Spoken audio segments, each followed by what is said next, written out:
بسم اللہ الرحمن الرحیم۔ سورہ بقرہ آیت نمبر 24۔ اعوذ باللہ من الشیطان الرجیم، بسم اللہ الرحمن الرحیم۔ فَإِن لَمْ تَفْعَلُوا وَلَن تَفْعَلُوا فَاتَّقُوا النَّارَ الَّتِي وَقُودُهَا النَّاسُ وَالْحِجَارَةُ أُعِدَّتْ لِلْكَافِرِينَ۔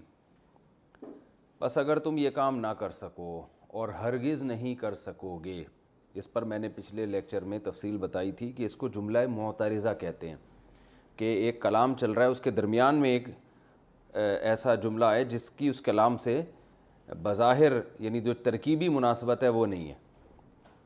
ان لم تفعلوا، اگر تم یہ کام نہ کر سکو، جب بھی اگر کا لفظ آتا ہے تو ہم جواب میں آگے اس کا جواب دیتے ہیں، اگر یہ نہ ہوا تو یوں ہوگا، اگر یہ نہ ہوا تو پھر ایسا ہوگا۔ تو اس لیے قرآن نے کہا اگر تم یہ نہ کر سکو فاتقوا النار، تو جہنم کی آگ سے ڈرو۔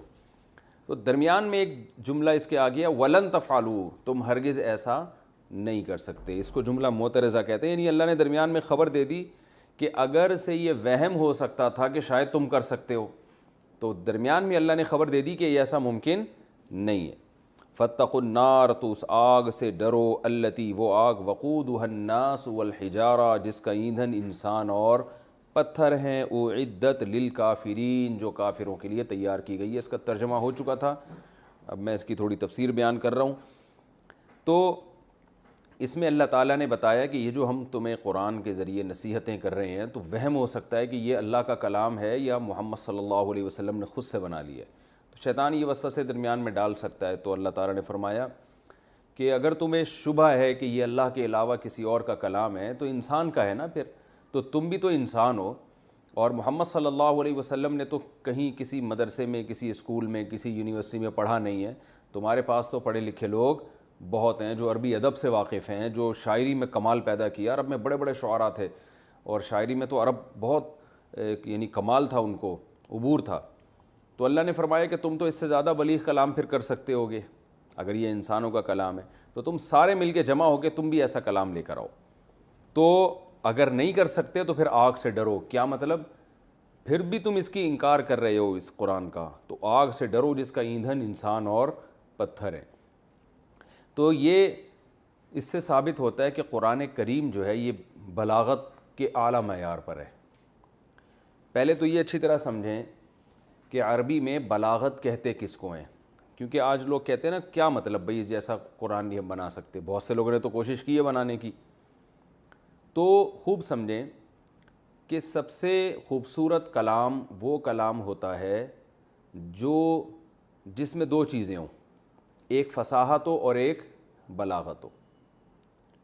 جس کلام میں یہ دو چیزیں ہوں گی تو اس کو معیاری کلام کہا جاتا ہے۔ فصاحت کسے کہتے ہیں، بلاغت کسے کہتے ہیں؟ فصاحت کہتے ہیں کلام لفظی اور معنوی یوں سمجھیں کہ پیچیدگیوں سے پاک ہو۔ لفظی پیچیدگی کا مطلب یہ کہ جو پروناؤنسیشن ہے وہ لفظ کی، وہ ایسی نہ ہو جو آپ کے کان کو بری لگتی ہو۔ جیسے آپ جب کوئی بیان کرتے ہیں، کوئی تقریر کرتے ہیں، الفاظ کا جو سلیکشن ہے نا وہ ذرا شائستہ الفاظ ہونے چاہیے۔ وہ بعض دفعہ فحش الفاظ آ رہے ہیں تو وہ بھی برے ہیں، بعض دفعہ الفاظ کے جو پروناؤنسیشن ہے وہ اتنی عجیب گندی سی لگتی ہے وہ دیکھ، حالانکہ وہ لفظ صحیح ہوتا ہے لیکن اس کے لیے آپ جس لفظ کا انتخاب کر رہے ہیں یعنی وہ معنی صحیح ہوتا ہے لیکن وہ لفظ سننے میں اچھا نہیں لگ رہا ہوتا۔ تو جو لفظ یوں سمجھیں ہم آسان لفظوں میں کہہ سکتے ہیں، جو لفظ سننے میں اچھا نہ لگے وہ فصیح نہیں ہوتا، سننے میں اچھا نہ لگے۔ بعض زبانیں ایسی ہیں جو پوری زبان ہی سننے میں اچھی نہیں لگے گی آپ کو، بعض زبانیں ایسی ہیں کہ پوری زبان آپ کو اچھی لگے گی سننے میں، تو یہ پوری زبانیں بھی ہو سکتی ہیں فصیح۔ تو جب ہم بات کر رہے ہوتے ہیں تو اگر کلام میں ہم ایسے الفاظ استعمال کرتے ہیں جس سننے والے کے کان کو وہ بھاری لگتے ہیں، برے لگتے ہیں کہ یار یہ کوئی اور ورڈ استعمال کر لیتے، تو اس کا مطلب یہ ہوا کہ آپ کا کلام میں لفظی طور پر فصاحت نہیں ہے، صاف ہونا چاہیے لفظی اعتبار سے۔ اور بعض دفعہ کلام میں معنوی عیب ہوتا ہے، یعنی اس کے میننگ اچھے نہیں ہوتے، تو اس لیے فصاحت کی جو تعریف کی خلو الکلامی عن التعقید اللفظی ہی والمعنوی ہی، اور یہ ہر زبان کا اپنا ایک اصول ہوتا ہے، لہذا ایک زبان کے قاعدے دوسری پہ فٹ نہیں کیے جا سکتے۔ اور بلاغت کہتے ہیں کون الکلامی مطابقا لمقتضی الحال، آپ جو کلام کرنا چاہتے ہیں نا, جو مضمون آپ بیان کرنا چاہتے ہیں, تو آپ کے الفاظ اور ان الفاظ کی جو ترکیب ہے, جس ترتیب سے آپ نے ان الفاظ کو جوڑا ہے, اس سے پورا وہ معنی ادا ہو رہا ہو جو آپ ادا کرنا چاہتے ہیں, اور وہ موجودہ حالت کے بالکل عین مطابق ہو. مثال کے طور پر اگر کوئی آپ سے کہتا ہے, میرے پاس کوئی آتا ہے, مفتی صاحب آپ نے قرضہ لیا ہے, ایک عام الفاظ میں آ کے نا, ایک عام دوست آیا, جیسے آپ آ گئے, آپ نے مجھ سے کہا کہ آپ نے جو ہے وہ مجھ سے پیسے لیے تھے تو کب واپس مل جائیں گے. تو ایک دم میں جوش میں آ کے کہتا ہوں, اللہ کی قسم, اس ذات کی قسم جس نے ساتوں آسمانوں اور ساتوں زمینوں کو بنایا, اور اس سے بڑا بہتان کوئی نہیں ہے کہ میں نے آپ سے قرضہ لیا, خدا کی قسم لا الہ الا اللہ, یہ آپ جھوٹ بول رہے ہو. تو آپ کہو گے بھائی کیا ہو گیا, اتنی قسمیں اور اتنے قلابے ملانے کی کیا ضرورت ہے؟ سیدھے سیدھے بولتے ہیں بھائی نہیں لیے میں نے, یہی ہوگا نا. تو میری بات تو ٹھیک تھی, میں نے جتنی قسمیں اٹھائیں, جتنے زمین آسمان کے قلابے میں نے ملا دیے, جھوٹ تھوڑی بولا ہے میں نے. تو کلام میرا درست ہے, مگر جو موجودہ حالت ہے نا اس کے مطابق نہیں ہے. حالت یہ ہے کہ سامنے والا میری بات کا انکار تھوڑی کر رہا ہے, وہ تو ویسے ہی ایک بیچارے نے ہلکا سا دعویٰ کیا ہے یہ سوچ کے کہ شاید مفتی صاحب نے لیے ہوں پیسے. تو میں جو ابھی کلام کر رہا ہوں, جو کنڈیشن چل رہی ہے نا اس وقت, یہ کلام اس کنڈیشن سے میچ نہیں کر رہا. ہاں آپ آئے, آپ نے کہا بھائی آپ نے پیسے لیے تھے, میں کہوں نہیں یار ایسا کچھ نہیں ہے, آپ بھول گئے ہیں, لیکن آپ مان نہیں رہے. آپ کہہ رہے نہیں آپ نے لیے پیسے, میں کہہ رہا ہوں بھائی نہیں لیے میں نے, اور پیسے بھی آپ بہت بڑی رقم کا دعویٰ کر رہے ہیں. بولو یار آپ قسمیں اٹھا رہے ہو, خدا کی قسم آپ نے لیے ہیں پیسے. جب زیادہ تکرار ہوگی پھر میں بولوں گا اللہ کی قسم لا الہ الا اللہ, میں حلفیہ بولتا ہوں میں نے آپ سے ایک دھیلا بھی نہیں لیا ہے. اب یہ جو کلام ہوگا یہ موجودہ حالت کے مطابق ہوگا, یہ بلاغت بلیغ کلام کہلائے گا. پہلی دفعہ جب میں نے اتنی قسمیں وسمیں اٹھائیں جب ضرورت نہیں تھی تو یہ کیا کہلا رہا تھا, غیر بلیغ. لوگ کہیں گے ابے کیا پاگل ہو گیا ہے, ٹھیک ہے نا. تو بلاغت کا مطلب کیا ہوتا ہے, حالت, جس سچویشن, جس قسم کے کلام کا مطالبہ کر رہی ہے. اس میں صرف قسمیں نہیں ہوتی, اور بہت ساری چیزیں ہوتی ہیں کہ آپ الفاظ کو جوڑتے کس ترتیب کے ساتھ ہیں. الفاظ کو جس ترتیب سے آپ جوڑتے ہیں نا, دیکھیں اس کی مثال میں ایک اور مثال دیتا ہوں. ایک آدمی نے آپ سے آ کے سوال کیا, زید کھڑا ہوا ہے یا بیٹھا ہوا ہے. اس کا مقصد کیا تھا کہ زید کس کنڈیشن میں ہے, کھڑا ہوا ہے یا بیٹھا ہوا ہے یا لیٹا ہوا ہے, کیا کر رہا ہے. تو میں جواب میں کہوں گا زید قائم, زید کیا ہے, کھڑا ہوا ہے. تو زید کے بارے میں نے خبر دی, کیا ہے وہ, کھڑا ہوا ہے. کھڑا ہوا کا لفظ بعد میں اور زید پہلے. آپ آئے اور آپ کے ذہن میں سوال یہ کہ کھڑا ہوا آدمی ہے کون, بندہ تو کھڑا ہوا ہے لیکن یہ زید ہے, بکر ہے, کون ہے. اب آپ کا پوچھنے کا مقصد یہ ہے کہ کھڑا ہوا آدمی بندہ کون ہے. اب میں جواب میں کہتا ہوں زید قائم, زید کھڑا ہوا ہے. بات ابھی بھی درست ہے لیکن موجودہ حالت کے مطابق نہیں ہے.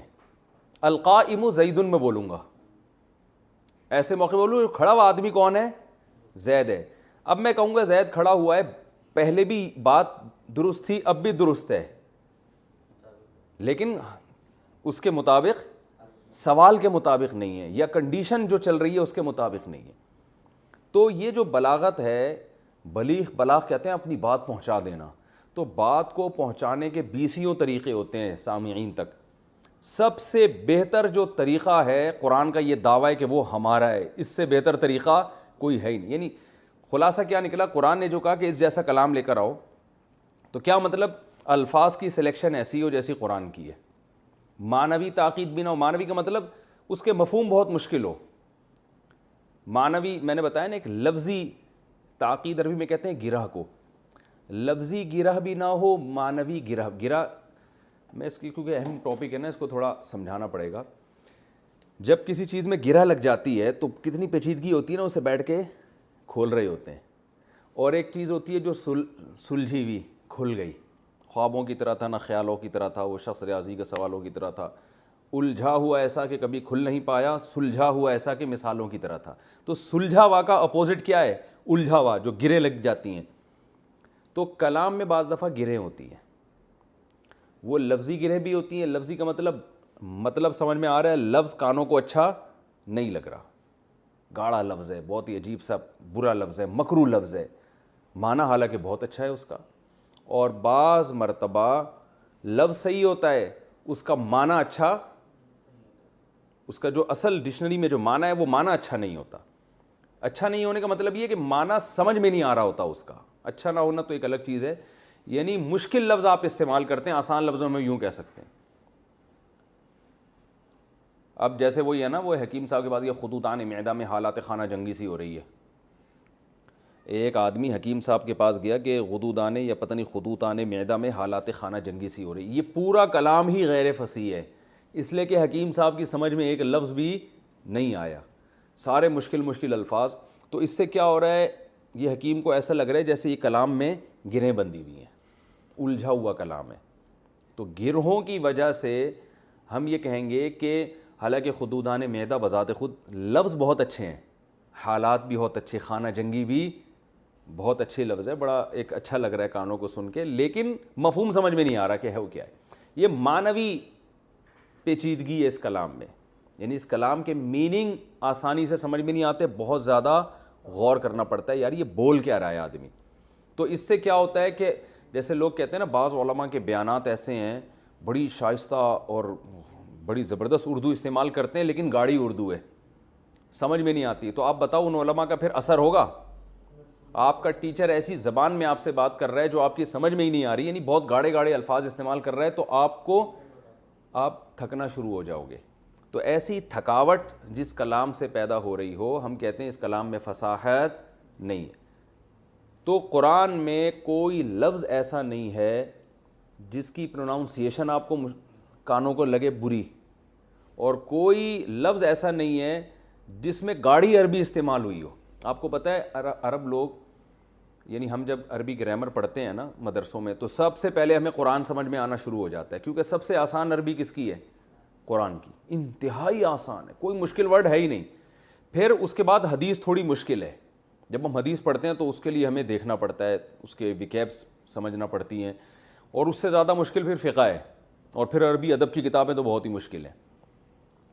اور یہ بھی میں ایک بات بتا دوں, آپ کہہ سکتے ہیں کہ قرآن نے تو بہت آسان زبان استعمال کی ہے, تو اس کا مطلب یہ ہوا کہ یہ تو پھر بلیغ کلام نہ ہوا. تو یاد رکھو, آج کسی شاعر سے جا کے پوچھو, شاعری میں یا کلام میں آسان الفاظ استعمال کرنا مشکل کام ہے, مشکل الفاظ استعمال کرنا آسان کام ہے. یہ جتنے بڑے بڑے اردو کے شاعر گزرے ہیں نا, ان کا کمال یہ تھا کہ انہوں نے اشعار میں بات کہی ہے اور کوئی لفظ ایسا استعمال نہیں کیا انہوں نے جو عوام کی سمجھ میں نہ آ رہا ہو. علامہ اقبال کی بھی دو قسم کی شاعری, ایک مشکل بھی اور آسان بھی.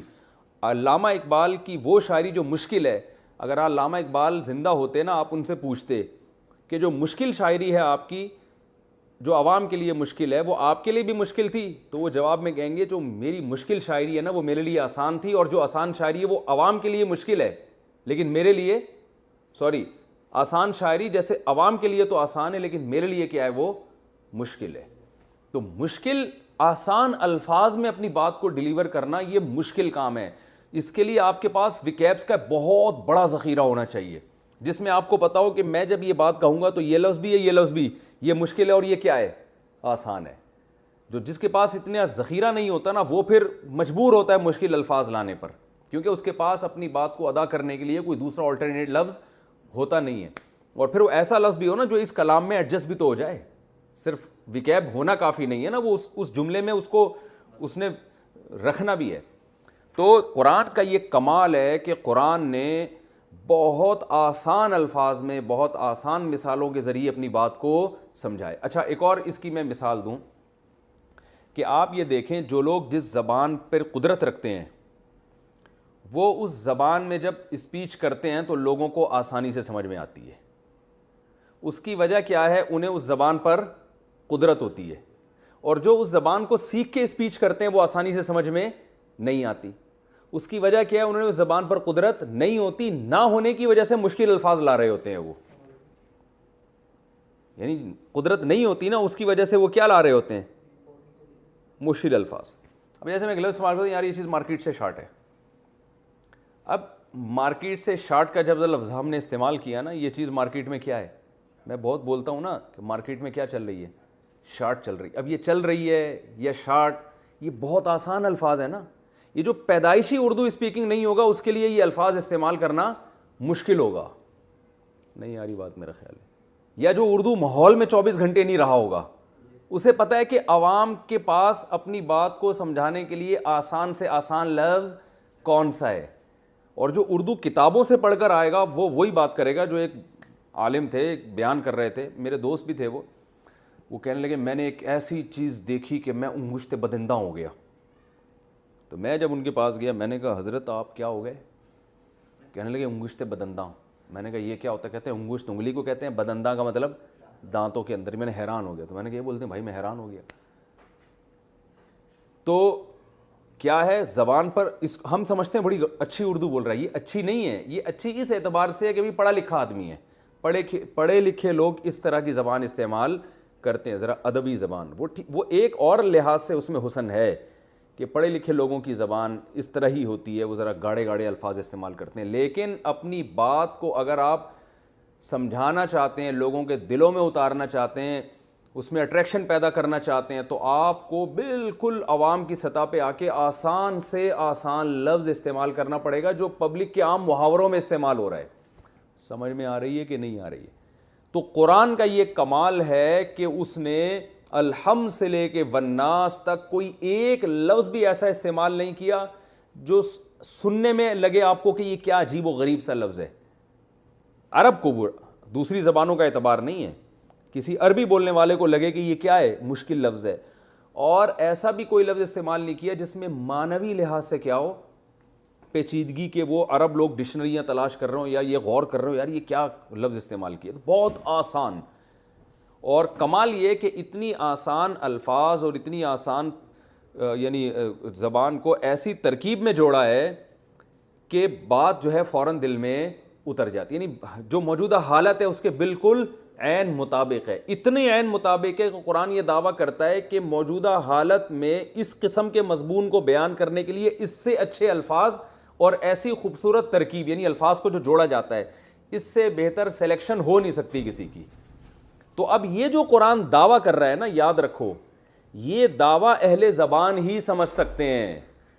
جیسے میں اگر یہ دعویٰ کرتا ہوں کہ فلاں عالم اردو میں تقریر کرتا ہے اور اردو میں جو فصاحت اور بلاغت ان کی زبان میں ہے اس طرح سے کوئی اور تقریر کر ہی نہیں سکتا, تو میرا یہ دعویٰ انگریزوں کی سمجھ میں نہیں آئے گا, پنجابی بولنے والے یا پشتو بولنے والوں کی سمجھ میں نہیں آئے گا. یہ دعویٰ اسی کی سمجھ میں آئے گا جو اردو زبان میں بھرپور مہارت رکھتے ہیں.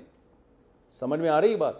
تو لہذا ایک عام آدمی, جیسے اب عام لوگ کہتے ہیں کہ قرآن بڑا فصیح و بلیغ ہے اور بلاغت کے اعلیٰ معیار پہ پہنچا ہوا ہے, تو ہمیں کیسے پتہ چلے گا پہنچا ہوا ہے؟ تو بھائی ہم اس کو فصاحت و بلاغت کی ڈیفینیشن تو بیان کر سکتے ہیں, لیکن یہ فیصلہ کرنا کہ واقعی اس معیار پہ پہنچا ہوا ہے یا نہیں, یہ غیر عربی کا کام نہیں ہے, وہ سمجھ ہی نہیں سکتا اس کو. سمجھ میں آ رہی؟ ہاں علماء جنہوں نے گرامر پڑھی اور عربی کتابیں پڑھی ہوں وہ کسی حد تک سمجھ سکتے ہیں, مکمل طور پہ وہ بھی نہیں سمجھ. یہ صرف اہل زبان سمجھ سکتے ہیں, اور حقیقی میں بھی وہ اہل زبان جو باقاعدہ اس دور کے تھے جس وقت قرآن نازل ہو رہا تھا. سمجھتے ہو کہ نہیں سمجھتے؟ یہ میں اس لیے اتنی لمبی تقریر کر رہا ہوں کہ آج بھی انٹرنیٹ پہ کوئی بھی مکھنچو اٹھتا ہے, کچھ نہ کچھ آیتیں بنا کے پیش کر دیتا ہے اور کہتا ہے دیکھو میں نے بھی قرآن جیسی آیتیں بنا دی. اب سوال پیدا ہوتا ہے جب اس کو چیک کون کرے گا کہ یہ اس جیسی ہیں یا نہیں ہے؟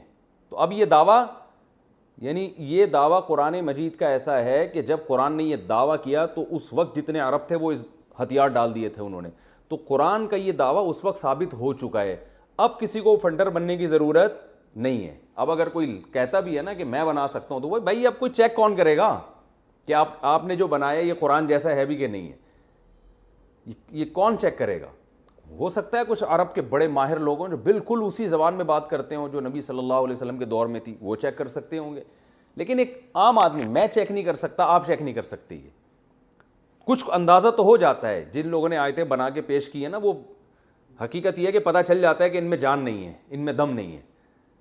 لیکن یہ کہ کوئی لیبارٹری نہیں ہے جہاں ہم رکھ کے یہ ٹیسٹ کر سکیں کہ بھائی یہ واقعی قرآن کے مطابق نہیں ہے. تو اس لیے اب اگر کوئی یہ آیتیں پیش کرتا ہے کہ میں نے قرآن جیسی, تو اس صفحے کو آپ پھاڑ کے کیا کر دیں، جس صفحے پہ اس نے لکھی ہو نا، پھاڑ کے آگ میں پھینک دیں، کیونکہ اب یہ بحث کیا ہو چکی ہے، ختم ہو چکی ہے۔ جو صحیح قول علماء کا اس قسم کی آیتوں کے بارے میں وہ یہی ہے کہ جس وقت قرآن نے چیلنج کیا، پوری دنیا میں جہاں جہاں بھی عرب تھے وہ اس چیلنج کا جواب نہیں دے سکے، اور وہ عاجز آئے ہیں، وہ عاجز آئے، انہوں نے کہا نہیں۔ اور واقعی دیکھو اگر دیا ہوتا تو کوئی تو تحریر ہمارے پاس آئی ہوتی نا، اتنے اسلام دشمن دنیا میں ہیں تو اس وقت کی کوئی تو کتاب ہوتی کہ بھئی یہ فلاں مشرک نے یا فلاں غیر مسلم نے یا فلاں یہودی جو عربی جانتا تھا اس نے قرآن کے مقابلے میں بنائی تھی، اور اس کو عربوں نے کہا تھا کہ واقعی یہ کس جیسی ہے، بلاغت میں اسی معیار پر ہے۔ تو کوئی ایک پیج بھی آج تک ہمارے پاس ایسا نہیں پہنچا، حالانکہ اسلام کے خلاف سازشیں تو ہوتی رہی ہیں۔ تو یہ اس کی علامت ہے کہ قرآن نے جو یہ دعویٰ کیا ہے، اس مقام پہ قرآن نے دعویٰ کیا کہ اگر تم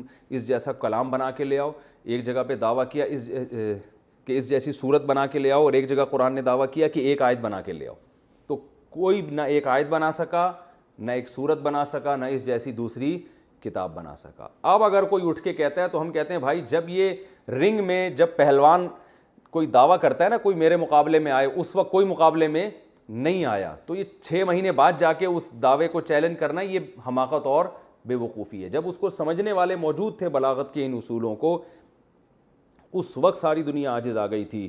تو اب اگر کوئی اٹھ کے کہتا ہے نا کہ میں بنا سکتا ہوں تو اس کا دعویٰ سنا ہی نہیں جائے گا، کیونکہ اب یہ قرآن کی یہ معجزہ یہ ثابت ہو چکا ہے، کیونکہ جو مد مقابل لوگ تھے نا انہوں نے اپنے عمل سے اس دعوے کو مان لیا تھا کہ واقعی ہم نہیں بنا سکتے۔ یہاں تک کہ جو انا اعطیناک الکوثر ہے نا، فصلی لربک وانحر ان شانئک هو الابتر، اس آیت کے بارے میں عرب نے مان لیا تھا کہ اتنی سی صورت ہم نہیں بنا سکتے۔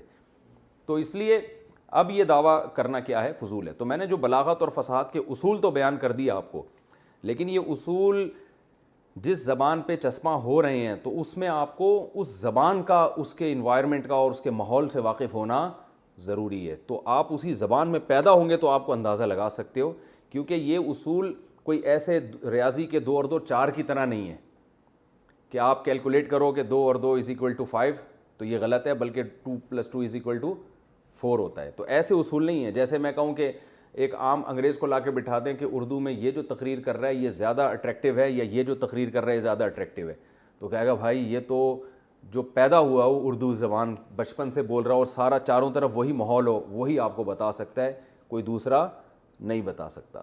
تو یہی حال ایسا بھی ہے کہ قرآن کا جو یہ بلاغت کا چیلنج ہے، اس میں عام آدمی یہ بتا ہی نہیں سکتا کہ یہ چیلنج جو قرآن نے کیا ہے تو کسی نے اس کا جواب، فلاں نے جو اس کا جواب دیا ہے تو یہ جواب بنتا بھی ہے یا نہیں بنتا۔ البتہ اتنی بات ضرور ہے کہ قرآن کی بلاغت اتنے زبردست عروج کو پہنچی ہوئی ہے نا کہ آپ اگر عربی گرامر کا کچھ حصہ پڑھ لو تو کچھ اندازہ بہرحال ہونا شروع ہو جاتا ہے۔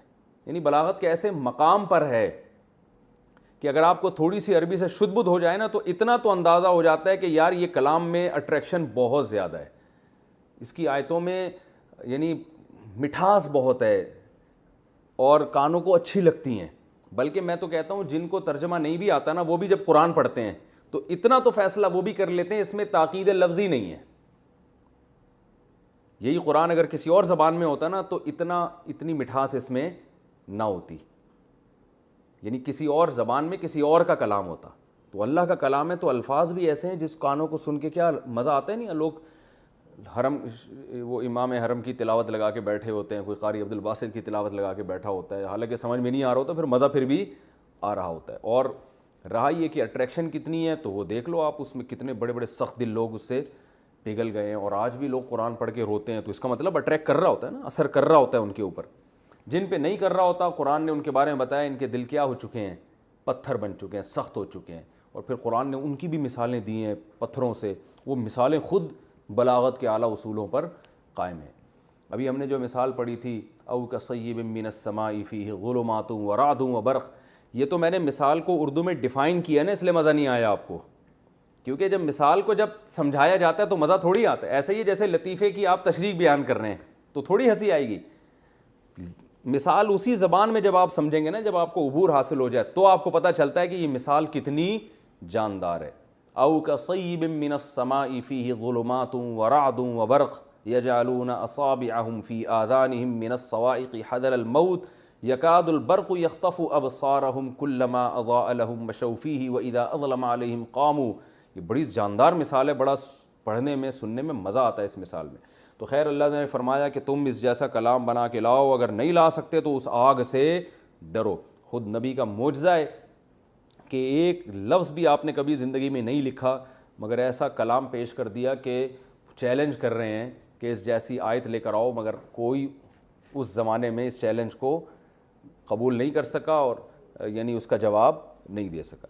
بعض گوروں نے اس پر اعتراض کیا, ہو سکتا ہے لکھا ہو مسلمانوں نے جلا دیا ہو, تو مسلمانوں کی پوری دنیا میں حکومت قائم ہوئی نہیں ہے. شاید اس میں یہی حکمت ہو اللہ نے پوری دنیا میں قائم نہ ہونے دی ہو کہ بعد میں لوگ کہہ سکتے ہوں کہ یار یہ تو پوری دنیا میں قائم ہو گئی تھی, انہوں نے اپنے خلاف جو کچھ تھا سب ختم کر دیا ہوگا. تو اس لیے شاید اللہ نے پوری دنیا میں اسلام کو ابھی تک نافذ ہونے دیا ہی نہیں, حجت پوری رہے بعد والے لوگوں پر. تو بھائی بہت بڑا ایریا اس دور میں بھی ایسا تھا جو اسلامی حدود سے کیا تھا, باہر تھا. تو وہاں وہ عرب کوئی بھی لکھتا, کوئی بھی بدبخت کچھ بھی کر کے سیو کر لیتا اور کہتا دیکھو فیوچر میں نکال کے, تو کچھ بھی نہیں ملتا, ایک صفحہ بھی نہیں ملتا ہے ہمیں. وہ سب ان سب نے کچھ کسی اور نہج پہ محنت کی, اس پہ انہوں نے کی نہیں, اور جنہوں نے کی تو وہ ایسے بھونڈا کلام لے کر آئے ہیں, وہ ملتا بھی ہے ہمیں. تاریخ میں ایسے کچھ ہمیں اوراق ملتے ہیں جس کو بعض جھوٹے نبیوں نے دعویٰ کیا تھا ہم بھی اللہ کے کلام جیسا کلام بنا کے لائے, جو آپ پڑھتا ہے آدمی تو اس کو ہنسی آتی ہے کہ یار یہ خدا کا کلام نہیں ہو سکتا. وہ پڑھ کے ایک عام آدمی فیصلہ کر لے گا, عربی ہونا تو دور کی بات ہے. تو آگے اللہ نے فرمایا وبشر الذین آمنوا, اور خوشخبری سنا دیں ان لوگوں کو جو ایمان لائے, وعملوا الصالحات, اور نیک اعمال کیے, ان لہم جنات تجری من تحتها الانہار, کہ ان کے لیے باغات ہیں جن کے نیچے نہریں بہتی ہیں, اور جب بھی ان کو ان باغات میں سے کوئی پھل دیا جائے گا تو وہ کہیں گے یہ تو وہی ہے جو ہمیں دنیا میں بھی دیا گیا تھا, رزقنا من قبل. اور یہ کیوں کہیں گے وَأُتُوا بِهِ مُتَشَابِهًا, اللہ فرماتے ہیں کہ ان کو اسی کے مشابہ پھل دیا جائے گا. تو اس سے پتہ چلتا ہے کہ ہمیں جو دنیا میں ہمیں نعمتیں مل رہی ہیں نا, جنت میں ہوں گی یہی, لیکن ان کا ذائقہ میں لذت بہت زیادہ ہوگی. اب یہی کیوں اللہ دے رہے ہیں, بہت ساری حکمتیں اس کی علماء نے بیان کی ہیں. جو بڑی حکمت سمجھ میں آتی ہے کہ انسان جس چیز سے مانوس ہوتا ہے نا اس سے دیکھ کے خوش ہوتا ہے. دیکھو میرے اب بھی باہر ملکوں میں سفر ہوتے ہیں نا, بعض دفعہ کوئی ایسا پھل آ جاتا ہے ہمارے سامنے ہم نے کبھی دیکھا بھی نہیں ہوتا. وہ تھائی لینڈ میں نا بڑے مختلف قسم کے پھل ہیں اور بڑے لذیذ ہوتے ہیں. تو پہلی دفعہ کھاتے ہوئے آدمی کیا ہوتا ہے, ڈر رہا ہوتا ہے. آم کی پیٹی جیسے ہی کھلتی ہے ایک دم لپکتے ہیں نا, کیونکہ یہ وہ خوشبو ہے جس سے ہم کیا ہیں, مانوس ہیں. لیکن نیا پھل آدمی کھاتے ہوئے کیا کرتا ہے, وہ اس کو وہ پیدا نہیں ہوتا, ٹیسٹ گین کرنا پڑتا ہے. تبھی کمپنیاں کیا کرتی ہیں کہ آپ کو کوئی نئی پروڈکٹ جب آتی ہے نا تو فری میں بانٹتی ہیں کہ کچھ دن اس کو عادی بناؤ. تو جنت تو مزے کی چیز ہے نا, اللہ نے یہ نہیں رکھا کہ پہلے 6 مہینے اس کو اس پھل کا عادی بناؤ, بھائی کھاؤ, ٹھیک ہے نا, ابھی سے کھانا شروع کر دو لذت. تو اس لیے اللہ نے وہ پھل رکھے جو پہلے سے دنیا میں جن کا ذائقہ یہ چکھ چکا ہے. ہاں اس کے ذائقے میں لذت کئی گنا بڑھا دی جائے گی, اس میں لذت کئی گنا بڑھا دی جائے گی. تو اس لیے اللہ تعالیٰ نے تاکہ لوگ ان چیزوں سے پہلے سے کیا ہوں, مانوس ہوں. وَلَهُمْ فِيهَا أَزْوَاجٌ مُطَهَّرَةٌ, اور ہے اس جنت میں ان کے لیے پاکیزہ بیویاں, اور وہ ہمیشہ ہمیشہ اس میں رہیں گے. پاکیزہ مطہرۃ کا مطلب ظاہری نجاست سے بھی پاک اور باطنی گندگیوں سے بھی پاک. مطہرۃ من الدنس, میل کچیل سے پاک بیویاں, حیض و نفاس سے پاک عورتیں. اور یہ تو ظاہری گندگی ہے, اور باطنی گندگی کیا ہے, حسد, بغض, چالاکیاں. جیسے آج بعض خواتین جو تفسیر کا لیکچر نہیں سنتی, ان میں بعض خواتین میں ہوتی ہیں, ہوتا ہے نا لالچ ہے, جس کی وجہ سے میاں کو ان سے کیا ہونے لگتی ہے, نفرت. جب بھی پینٹ اٹھا کے رکھی اس سے بٹوا غائب, کبھی بھی جب بھی بٹوا چیک کیا تو کچھ پیسے کیا ہیں, غائب ہیں. تو آدمی کے دل میں خیالات آنے شروع ہو جاتے ہیں الٹے الٹے. تو مطہرۃ وہ پاکیزہ ہوں گی باطنی عیوب سے بھی, یعنی دل کی بیماریوں سے بھی, اور ظاہری بیماری, ظاہری عیب سے بھی. ظاہری عیب کا مطلب جو ظاہری گندگی ہے, جو حیض و نفاس ہے, اس سے بھی پاک ہوں گی, اور وہ ہمیشہ اس میں رہیں گے. ان اللہ لا, آج جتنے لبرل لوگ حوروں کا مذاق اڑاتے ہیں نا, اتنا کسی اور چیز کا نہیں اڑاتے. حالانکہ یہ خود جتنے ٹھرکی ہوتے ہیں, نائٹ کلبوں کے اور شرابوں کے عادی ہوتے ہیں, تو یہ تو دنیا میں ہوس کے مریض ہیں کہ آخرت کی جو جنت ہے اس نعمت کو یہ اس دنیا کی خاطر چھوڑ دیتے ہیں ہوس کی وجہ سے. تو خود ہوس کے مریض ہوتے ہیں تو مذاق ان کو اپنا اڑانا چاہیے. تو اللہ نے فرمایا اس میں نیک بیویاں ہوں گی جس میں یہ ہمیشہ رہیں گے. ان اللہ لا یستحیی ان یضرب مثلا ما بعوضۃ فما فوقها. اللہ حیا نہیں کرتا اس بات سے کہ وہ مچھر کی مثال بیان کرے فما فوقها یا اس سے بھی اوپر کی چیز. کیا مطلب؟ جو گھٹیا ہونے میں اس سے بھی اوپر ہو, یعنی مچھر سے بھی کمتر چیز کی مثال اللہ بیان کر سکتا ہے. اصل میں قرآن میں یہ مثالیں ہیں نا کہ ضرب مثل فاستمعوا له, کہ ایک مثال بیان کی جاتی ہے اسے غور سے سنو. تم جن معبودوں کی عبادت کرتے ہو نا, اگر مکھی ان سے کوئی چیز لے کے اڑ جائے تو کیا ہے؟ ضرب مثل فاستمعوا ان الذين تدعون من دون الله لن يخلقوا ذبابا. ایک مکھی بھی نہیں پیدا کر سکتے یہ. وَإِن يَسْلُبْهُمُ الذُّبَابُ شَيْئًا لَا يَسْتَنْقِذُوهُ مِنْهُ. اور مکھی ان سے کوئی چیز لے کے بھاگ جائے تو اسے چھڑا نہیں سکتے. وہ جو بت ہے نا, تو مکھی بھی پیدا نہیں کر سکتے. تو اس پہ مشرکین کہنے لگے یہ اگر اللہ کا کلام ہے, ایک طرف تو آپ کہتے ہیں بلیغ اور فصیح اور بادشاہ کا کلام, تو بادشاہ مکھی مچھر کی مثالیں, مکھی کی مثالیں کیوں دے رہا ہے؟ یہ بھی آج بھی لوگوں کو نا اس طرح کی چیزیں ہوتی ہیں, اعتراضات نکالتے ہیں, کچھ علماء کے کلام میں نکالتے ہیں, کچھ قرآن میں, کہ اللہ ہے اور مثال کس چیز کی دے رہا ہے؟ مکھی کی, کہ مکھی نہیں پیدا کر سکتے. تو قرآن نے اس کا جواب دیا کہ مکھی تو دور کی بات, اللہ مچھر کی مثال بیان کرنے سے بھی حیا نہیں کرتا.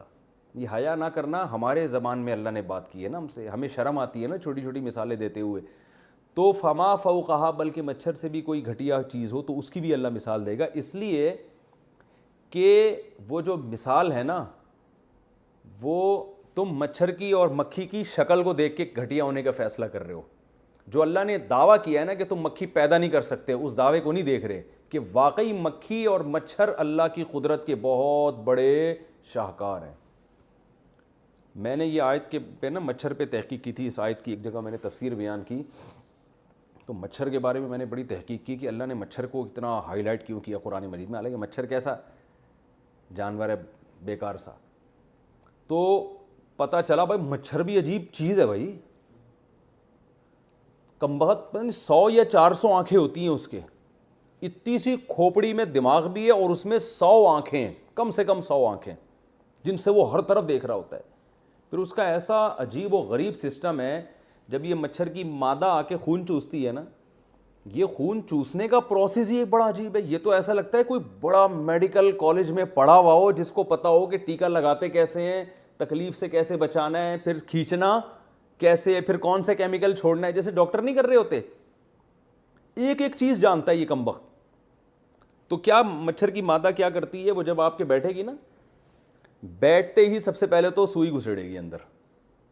نہیں, پہلے اس جگہ کو سن کرتی ہے تاکہ آپ کو تکلیف نہ ہو, کیونکہ اگر ویسے ہی گھسیڑ دیا آپ ایک دم اٹھ کے چماٹ لگاؤ گے اس کے نا, ٹھیک ہے نا, کہ یار یہ کیا ہو. بڑی ڈیڑھ ہوشیار ہے, اس کو پتہ ہے پہلے سے وہ سن کرے گی اس جگہ کو. پھر وہ ایسے وہ داخل کرتی ہے سوئی اس کے اندر اپنی, پھر ایسے جیسے ہم کھینچتے نہیں ہیں, کھینچ کھینچ کے پھول کے کپا بن جائے گی.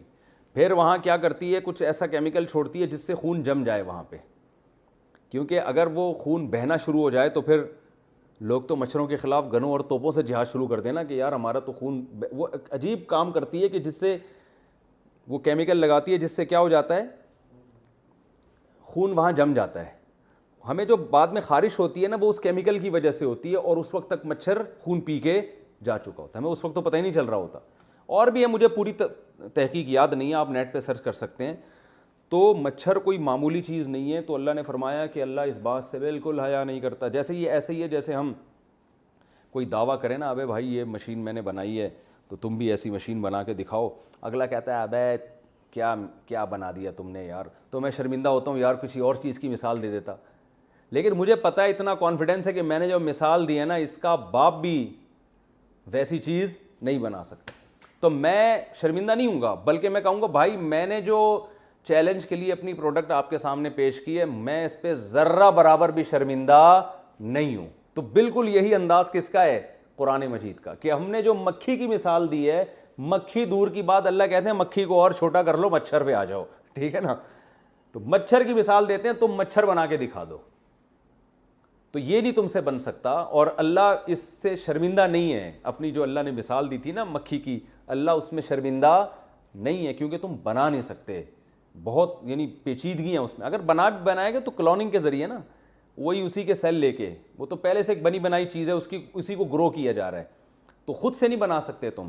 وَلَن يَخْلُقُ، فرمایا کہ فَيَقُولُونَ فَأَمَّا الَّذِينَ آمَنُوا، ہاں جب اللہ یہ مثالیں دیتا ہے تو جو ایمان والے لوگ ہیں، فَيَعْلَمُونَ أَنَّهُ الْحَقُّ مِن رَبِّهِمْ، وہ جانتے ہیں کہ یہ مثال حق ہے، یعنی بالکل ٹو دا حق. مثال کا مطلب ہوتا ہے جو دعویٰ ہے بالکل اس کے عین مطابق ہے، بالکل اس کے عین مطابق ہے اپنے رب کی طرف سے. وَأَمَّا الَّذِينَ كَفَرُوا، جو کافر ہیں، فَيَقُولُونَ، وہ کہتے ہیں ماذا اراد اللہ بہذا مثلا، کیا اللہ ارادہ کر رہا ہے ان چیزوں کو بطور مثال پیش کر. پتہ نہیں جیسے گھننے بن کے نہیں لوگ کہتے یہ کیا مکھی مچھر کی مثال ہے. ایک طرف کہتے ہیں اللہ کا کلام ہے، اللہ عرش پر ہے، ساتھ ہیں، کیا مکھی مچھر کی مثالیں دے رہا ہے اللہ تعالیٰ.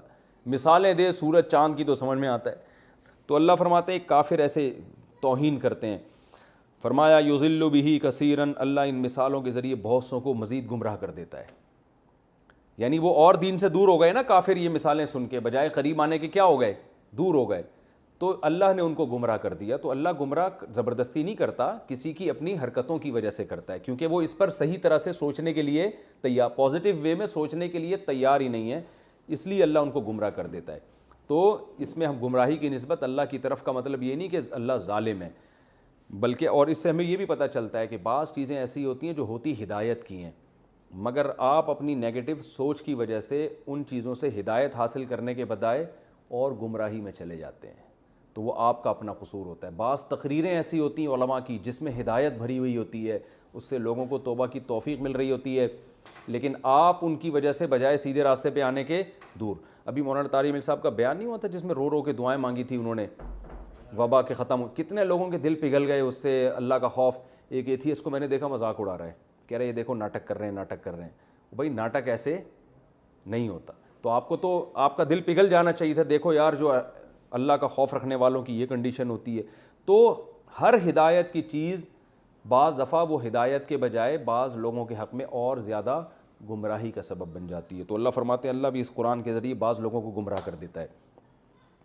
اور وَيَهْدِي بِهِ كَثِيرًا، بہت سوں کو اللہ کیا دیتا ہے، ہدایت دے دیتا ہے. وَمَا يُضِلُّ بِهِ إِلَّا الْفَاسِقِينَ، اسی کا اشکال کا اللہ نے جواب دے دیا. اللہ اس کے ذریعے گمراہ نہیں کرتا مگر ان لوگوں کو جو حدود سے نکلے ہوئے ہیں، تو انہی کا قصور ہوتا ہے جس کی وجہ سے وہ گمراہی میں چلے جاتے ہیں. الذین ینقضون عہد اللہ من بعد میثاقہ، فرمائے یہ گمراہ وہ لوگ ہیں جو اللہ سے مضبوط عہد کے بعد بھی اس عہد کو توڑ دیتے ہیں. اللہ سے انہوں نے عالم ارواح میں بھی عہد کیا تھا، اس کو بھی، اور ویسے بھی نارمل زندگی میں یہ اللہ سے کیے ہوئے معاہدوں کو توڑتے ہیں. وَيَقْطَعُونَ مَا أَمَرَ اللَّهُ بِهِ أَن يُوصَلَ، اور ان کی دوسری خصلت یہ ہے کہ جس چیز کے اللہ نے جوڑنے کا حکم دیا یہ اس کو توڑتے ہیں. رشتہ داری، تبھی آپ دیکھ لیں غیر مسلموں میں آپ کو رشتہ داری کا وہ تصور نظر نہیں آئے گا. تو یہ بھی آپ دیکھ لیں رشتہ داری کو توڑتے ہیں یہ. ویسے تھینک یو بہت چلتا ہے ان کے یہاں. اور زمین میں فساد مچاتے ہیں، تو یہ زمین میں رشتہ داری توڑنا ہی زمین میں فساد ہے. بچوں کو باپ نہیں ملتا، ماں نہیں ملتی، بہن بھائیوں کے رشتے نہیں ملتے، تو یہ بہت سارے فساد ہوتے ہیں. فرمایا اولئک هم الخاسرون، یہی خسارے والے ہیں. اب اللہ ان غیر مسلموں سے سوال کر رہا ہے کیف تکفرون باللہ، تم کس بیس پر اللہ کا انکار کرتے ہو. وکنتم امواتا، اتنی بڑی دلیل خدا کے وجود کی ہے کہ تم مردہ تھے اور اس نے تمہیں زندگی دی. تو ایک بے جان چیز خود سے پیدا نہیں ہو سکتی، ایک حیات والی چیز. حیات کو تو آج تک ڈاکٹر ڈیفائن نہیں کر سکیں یہ حیات ہے کیا، اتنی پیچیدہ چیز ہے زندگی. تو زندہ چیز کیسے پیدا ہو گئی خود بخود؟ تم تو مردہ تھے، اس نے تمہیں زندگی دی. پھر اتنا کنٹرول ہے تمہارے اوپر، جب چاہتا ہے تمہیں موت دے دیتا ہے. تو آزاد نہیں ہو. ثم یمیتکم، پھر موت دے گا، پھر تمہیں زندہ کرے گا، پھر اسی کی طرف تم لوٹ کر جاؤ گے. اور وہی وہ ذات ہے جس نے زمین میں جو کچھ ہے تمہارے لیے پیدا کیا. تم زمین کو مسخر کر کے بیٹھے ہوئے، تو اللہ نے اس کو مسخر کیا تمہارے لیے. پھر وہ آسمان کی طرف متوجہ ہوا، اس نے 7 آسمان بنا دی، اور ہر چیز پر علم رکھنے والا ہے، ہر چیز کا علم ہے اس کو. تو تم اس ذات کا انکار کیسے کرتے ہو؟ اللہ تعالیٰ سمجھنے کی، عمل کی توفیق عطا فرمائے.